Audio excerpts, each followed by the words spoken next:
ನಾನು ಎರಡನೇ ಬಾರಿಗೆ ಭಾರತೀಯ ಜನತಾ ಪಕ್ಷದ ಜಿಲ್ಲೆಯ ಅಧ್ಯಕ್ಷನಾದ ಮೇಲೆ ಮೊದಲ ಪತ್ರಿಕಾಗೋಷ್ಠಿಯನ್ನು ಇವತ್ತು ನಾನು ಮಾಡ್ತಾ ಇದ್ದೀನಿ.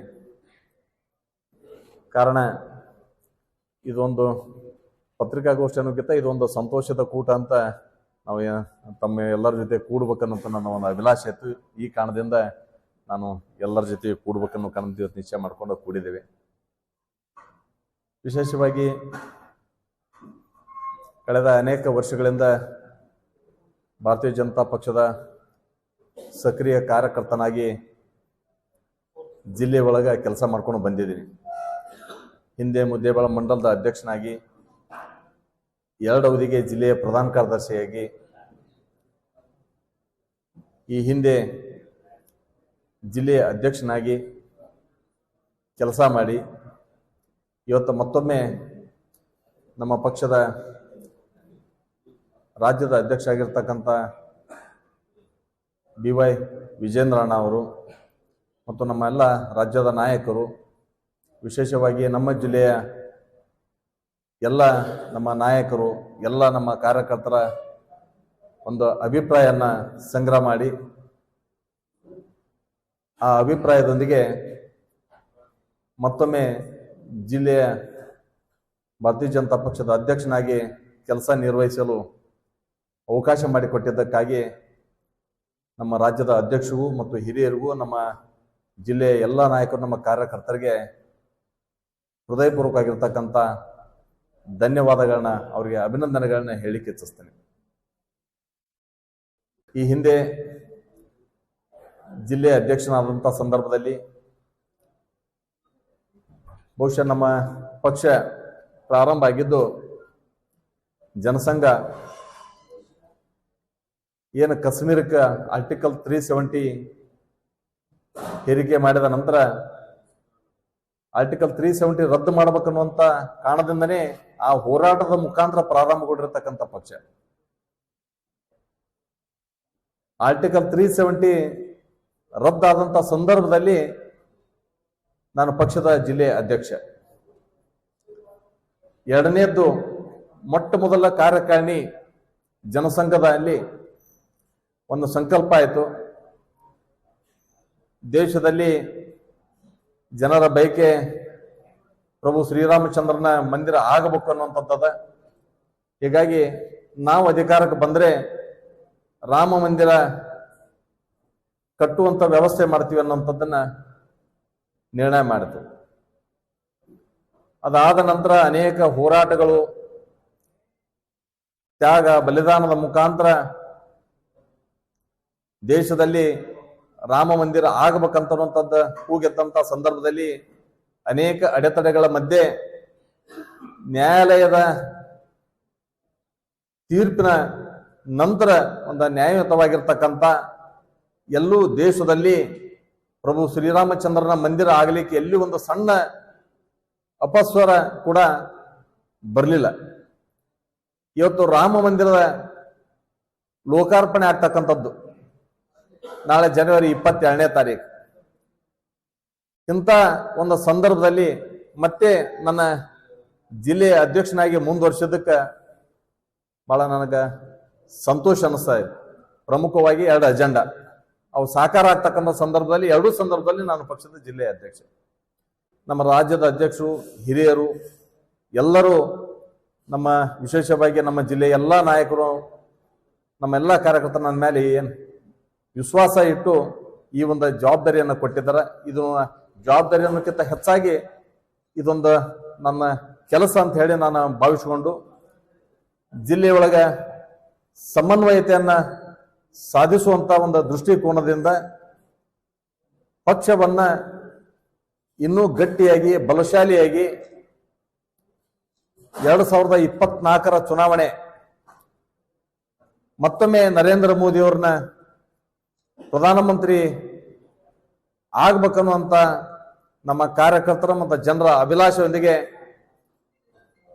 ನಮ್ಮ ಎಲ್ಲ ಕಾರ್ಯಕರ್ತರನ್ನ ಒಗ್ಗೂಡಿಸಿಕೊಂಡು, ನಮ್ಮ ಎಲ್ಲ ನಾಯಕರನ್ನ ವಿಶ್ವಾಸಕ್ಕೆ ತೆಗೆದುಕೊಂಡು, ಎಲ್ಲರ ಸಲಹೆ, ಎಲ್ಲರ ಮಾರ್ಗದರ್ಶನದೊಂದಿಗೆ ಪಕ್ಷವನ್ನ ಕೆಳ ಹಂತದಲ್ಲಿ ನಮ್ಮ ಬೂತ್ ಮಟ್ಟದಲ್ಲಿ ಯಶಸ್ವಿಯಾಗಿ ಕಟ್ಟಿ ಕಳೆದ 10 ವರ್ಷದಲ್ಲಿ ನರೇಂದ್ರ ಮೋದಿ ಅವರು ಪ್ರಧಾನಮಂತ್ರಿ ಆದ ಮೇಲೆ ಕೊಟ್ಟಿರ್ತಕ್ಕಂಥ ಅಭಿವೃದ್ಧಿ ಯೋಜನೆಗಳನ್ನ ಮನೆ ಮನೆಗೆ ತಲುಪಿಸುವಂತದರ ಮುಖಾಂತರ 2024ರ ಈ ಚುನಾವಣೆ ಇಲ್ಲಿ ಮತ್ತೊಮ್ಮೆ ನರೇಂದ್ರ ಮೋದಿ ಅವರನ್ನ ಪ್ರಧಾನಮಂತ್ರಿ ಮಾಡಬೇಕನ್ನೋಂಥ ಒಂದು ಸಂಕಲ್ಪಕ್ಕೆ ನಾವು ಅಣಿಯಾಗ್ತಕ್ಕಂಥದ್ದು. ಜೊತೆಗೆ ಇವತ್ತು ವಿಶೇಷವಾಗಿ ರಾಮ ಮಂದಿರದ ಲೋಕಾರ್ಪಣೆ ಆಗ್ತಕ್ಕಂಥ ಸಂದರ್ಭದಲ್ಲಿ ಈಗಾಗಲೇ ನಮ್ಮ ಪ್ರಧಾನಮಂತ್ರಿಗಳು ಕೂಡ ಒಂದು ಕರೆಯನ್ನ ಕೊಟ್ಟಿದ್ದಾರೆ. ಇಡೀ ದೇಶದಲ್ಲಿ ಒಂದು ಹಬ್ಬದ ವಾತಾವರಣ, ರಾಮ ಮಂದಿರ ಲೋಕಾರ್ಪಣೆ ಆಗ್ತಕ್ಕಂಥದ್ದು ಪ್ರತಿ ಮನೆಗೆ ಪ್ರತಿ ಗ್ರಾಮಕ್ಕೆ ಇದೊಂದು ಹಬ್ಬ. ಇಂಥ ಸಂದರ್ಭದಲ್ಲಿ ಸಂಕ್ರಮಣದಿಂದ 22ನೇ ತಾರೀಕಿನವರೆಗೆ ನಮ್ಮ ಊರೊಳಗಿರ್ತಕ್ಕಂಥ ನಮ್ಮ ಓಣಿಯಲ್ಲಿರ್ತಕ್ಕಂಥ ಎಲ್ಲ ದೇವಸ್ಥಾನಗಳನ್ನ ಸ್ವಚ್ಛಗೊಳಿಸಿ ಈ ಒಂದು ಕೆಲಸದಲ್ಲಿ ನಮ್ಮ ಎಲ್ಲ ಕಾರ್ಯಕರ್ತರು ತೊಡಗಬೇಕು ಅನ್ನುವಂಥದ್ದನ್ನ ತಮ್ಮ ಮೂಲಕ ಕೂಡ ನಾನು ನಮ್ಮ ಕಾರ್ಯಕರ್ತರು ಹೇಳಿಕೆ ಇಚ್ಛಿಸ್ತೇನೆ.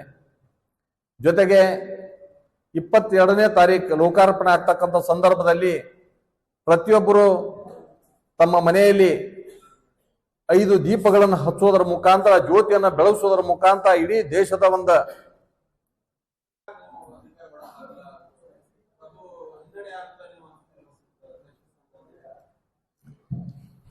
ಭಾರತೀಯ ಜನತಾ ಪಕ್ಷದ ಅನೇಕ ಸೋಲು ಗೆಲುವುಗಳನ್ನು ಎಲ್ಲ ನೋಡ್ಕೊಂಡೇ ಬಂದಿದ್ವಿ. ಕೆಲವೊಂದು ಸಂದರ್ಭದಾಗ ಗೆದ್ದಿದ್ವಿ, ಕೆಲವೊಂದು ಕಳ್ಕೊಂಡಿದ್ವಿ.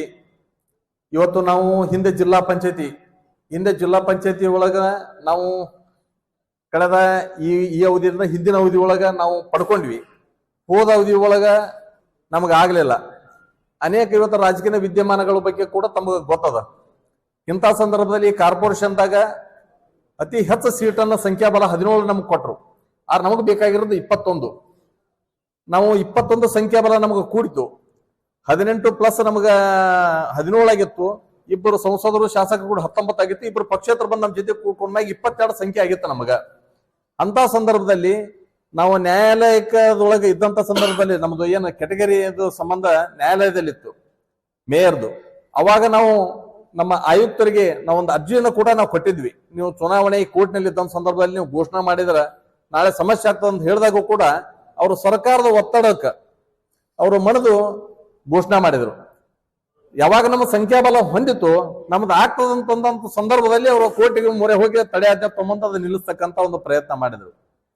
ಅದಾದ ನಂತರ ಚುನಾವಣೆ ಮತ್ತೆ ನ್ಯಾಯಾಲಯದ ಅವರು ಡೈರೆಕ್ಷನ್ ಕೊಟ್ಟರು. ಅದರ ಮುಖಾಂತರ ಮತ್ತೆ ಅನೌನ್ಸ್ ಆದಂತ ಸಂದರ್ಭದಲ್ಲಿ ಒಮ್ಮೆ ಕಾಲ ವಿಧಿ ಅಂತಾರಲ್ಲ ಆ ರೀತಿ ಒಳಗ ನಮ್ಮ ಒಬ್ಬ ಪಕ್ಷದ ನಮ್ಮ ಸದಸ್ಯನಕ್ಕೆ ನಾವು ಕಳ್ಕೊಂಡ್ವಿ.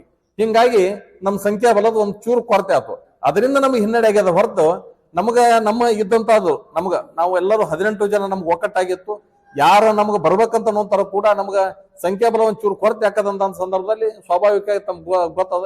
ಇಂಥ ಸಂದರ್ಭದಲ್ಲಿ ಪಕ್ಷೇತರು ಕೂಡ ನಮ್ಮ ಬರ್ಲಿಕ್ಕೆ ಒಂಚೂರು ಹಿಂದೇಟ್ ಹಾಕಿದ್ರು. ಹಿಂಗಾಗಿ ಸಂಖ್ಯಾಬಲ ಕೊರತೆ ಆಯ್ತು. ಹಾಗಾಗಿ ಮತ್ತೆ ಇವತ್ತ ನಿನ್ನೆ ಆಗಿರ್ಬೋದು, ಮುಂದೆ 100ಕ್ಕೆ 100 ಮತ್ತೆ ನಾವು ಭಾರತೀಯ ಜನತಾ ಪಕ್ಷದ ಮೇಯರ್ ನಾವು ಮಾಡ್ಕೋತೀವಿ ಅಂತ ವಿಶ್ವಾಸ ಅದ.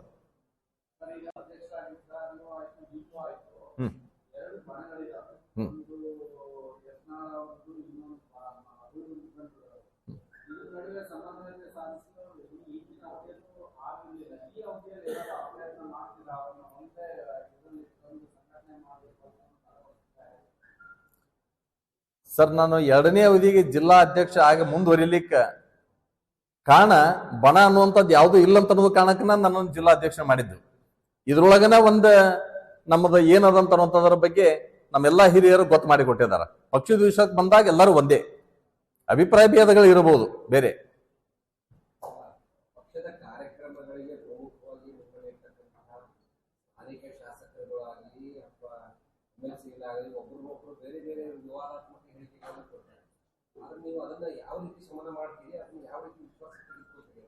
ನಾ ಹೇಳಿದಲ್ಲ ಸರ್, ಪಕ್ಷದ ವಿಷಯಕ್ಕೆ ಬಂದಾಗ ಎಲ್ಲರೂ ಒಂದೇ ಮಾತಾಡ್ತಾರ. ಪಕ್ಷದ ಬಗ್ಗೆ ಎಲ್ಲರೂ ಒಳ್ಳೇದೇ ಮಾತಾಡ್ತಾರ. ಅಭಿಪ್ರಾಯ ಭೇದ ಅಂತ ಅನ್ನುವಂಥದ್ರ ಬಗ್ಗೆ ಇರ್ತದ. ಅದನ್ನ ಎಲ್ಲೆಲ್ಲೋ ಕಡೆ ಮಾತಾಡ್ತಾರ. ಅದನ್ನ ಕೂಡ ಸರಿ ಮಾಡ್ತಕ್ಕಂತ ಒಂದು ಪ್ರಯತ್ನ ಇರ್ತದ. ಏನ್ ಸರ್? ಅಂದ್ರೆ ನಿಮ್ಮ ಅಭಿಪ್ರಾಯ ನಾನು ಯೋಗ್ಯ ಇಲ್ಲ ಅಂತ?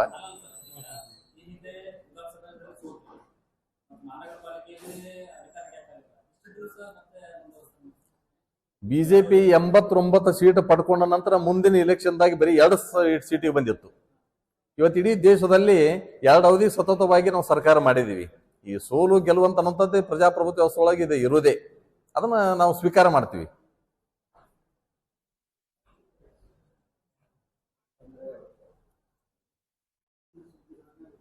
ಅದಕ್ಕೆ ನಾನು ಯಾವ ಬಣನೂ ಇಲ್ಲ, ನಮ್ದು ಒಂದೇ ಬಣ, ಬಿಜೆಪಿ ಬಣ, ಕಮಲದ ಚಿತ್ರದ ಬಣ.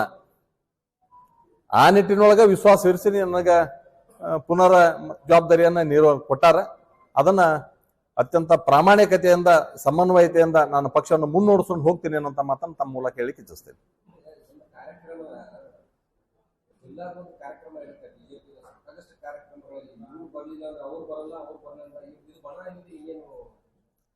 ಎಲ್ಲಾ ರಾಜಕೀಯ ಪಕ್ಷದೊಳಗೂ ಒಂಚೂರು ಇರುದರಿ. ಆದ್ರ ಅದರ ಮಧ್ಯದಲ್ಲಿ ಕೂಡ ಹೇಳ್ತೀನಿ ನಾನು. ಅದರ ಮಧ್ಯದಲ್ಲಿ ಸರಿ ಏನಿಲ್ಲ, ಬಿಜೆಪಿ ಒಳಗನ ಸಮನ್ವಯತೆ ಇರೋದು. ನೀವು ಮೊನ್ನೆ ತಾನೇ ನಮ್ಮ ಪಕ್ಷದ ಕಾರ್ಯಾಲಯದೊಳಗೆ ನೋಡಿದ್ರಿ, ಸಂಸದರು ನಮ್ಮ ಶಾಸಕರು ಇಬ್ರು ಇದ್ರು. ಎಡಗಡೆ ಸಂಸದರಿದ್ದು, ಬಲಗಡೆ ಶಾಸಕರಿದ್ರು. ಒಟ್ಟಿಗೆ ಕೂಡಿ ಕಾರ್ಯಕ್ರಮ ಮಾಡಿವಲ್ಲ ಸರ್.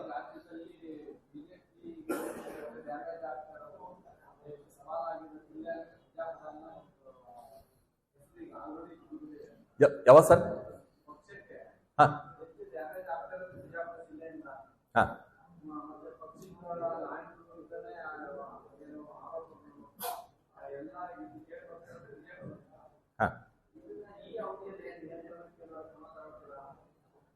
ಅಲ್ಲ, ನಾನು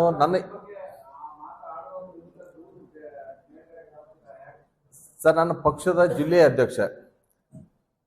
ಈ ಜಿಲ್ಲೆ ವ್ಯಾಪ್ತಿಯೊಳಗಿರ್ತಕ್ಕಂಥದ್ರ ಬಗ್ಗೆ ನನ್ನ ವ್ಯಾಪ್ತಿಯೊಳಗೆ ಏನ್ ಬರ್ತದ ಅದನ್ನ ನಾನು ಏನೇನ್ ಮಾಡ್ಬೇಕು, ನನ್ನ ನಿರ್ಣಯಗಳನ್ನ ನಾನು ಮಾಡ್ತೇನೆ. ಇದನ್ನ ಮೀರಿರ್ತಕ್ಕಂಥದ್ದನ್ನು ರಾಜ್ಯ ಸಮಿತಿ ಅದ, ರಾಷ್ಟ್ರೀಯ ಸಮಿತಿ ಅದ. ರಾಷ್ಟ್ರೀಯ ಸಮಿತಿಯವರು ಅದರ ಬಗ್ಗೆನೇ ಎಲ್ಲಾನು ಆಲೋಚನೆ ಮಾಡ್ತಾರೆ. ಈಗ ಎಲ್ಲವೂ ಸುಸೂತ್ರ ಆಗಿದೆ, ಎಲ್ಲವೂ ಸುಸೂತ್ರ ಹಾಕೊಂಡು ಹೋಗ್ತದೆ. ನಮ್ಮ ಸವಾಲು ಒಂದೇ, 2024 ಮತ್ತೊಮ್ಮೆ ಮೋದಿ ಪ್ರಧಾನಮಂತ್ರಿ ಆಗ್ಬೇಕು.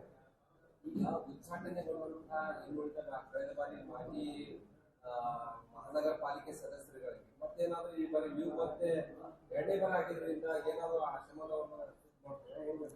ಶಮನ್ ಅನ್ನುವಂಥದ್ದು ಏನಿಲ್ಲ ಇಲ್ಲ. ಅಪೇಕ್ಷಿತ ಅವ್ರಿಗೆ ಕಾರ್ಪೊರೇಟರ್ ಆಗ್ಬೇಕು, ಚುನಾವಣೆ ಸ್ಪರ್ಧಾ ಮಾಡ್ಬೇಕಂತೇಳಿ ಮತ್ತೆ ಅನೇಕ ನಮ್ಮ ಕಾರ್ಯಕರ್ತರ ಅಭಿಪ್ರಾಯ ಇತ್ತು. ಕಾರ್ಯಕರ್ತರ ಅಭಿಪ್ರಾಯದ ಮೇಲೆ ನಾವು ಟಿಕೆಟ್ ಹಂಚಿಕೆ ಮಾಡಿದ್ವಿ. ಅದರಿಂದ ಬೇಸತ್ತು ಅವರು ರಾಜೀನಾಮೆ ಕೊಟ್ಟ ಕೇಸಿಂದ ಪಕ್ಷದ ವಿರುದ್ಧ ಬಂಡಾಯ ಹೋದಾಗ ಕೂಡ ಅವ್ರಿಗೆ ಹೇಳಿದಾಗೂ ಅವ್ರು ಕೇಳಿಲ್ಲ. ಅನಿವಾರ್ಯ ಆಯ್ತು, ನಾವು ಕ್ರಮ ತಗೊಂಡ್ವಿ. ಕೊನೆಗೆ ಅಲ್ಲಿ ಗೆದ್ದಿರ್ತಕ್ಕಂಥದ್ದು ನಮ್ಮದೇ ಕಾರ್ಪೊರೇಟರ್ಸು, ಬಿಜೆಪಿದೆ. ಸರ್, ಯಾವ್ದು ಬಂದದ ಎಲ್ಲರನ್ನ ಒಗ್ಗೂಡ್ಸ್ಕೊಂಡು ಹೋಗ್ತಕ್ಕಂಥ ಕೆಲಸ ಅದನ್ನ ಮಾಡ್ತೀನಿ. ಅವೆಲ್ಲಾನು ನಮ್ಮ ಚರ್ಚೆ ಹಂತದೊಳಗೆ ಇರ್ತಾವು. ಚರ್ಚೆ ಮಾಡ್ಕೊಂಡು ಸಾಧಕ ಬಾಧಕ ಅದ್ರ ಬಗ್ಗೆ ತಗೋಬೇಕು, ತಗೋಬಾರ್ದು, ತಗೊಂಡ್ರೆ ಲಾಭ ಎಷ್ಟು, ಎಲ್ಲದ್ರ ಬಗ್ಗೆ ಚರ್ಚೆ ಮಾಡ್ಕೊಂಡು ತೀರ್ಮಾನ ಮಾಡ್ತೀವಿ.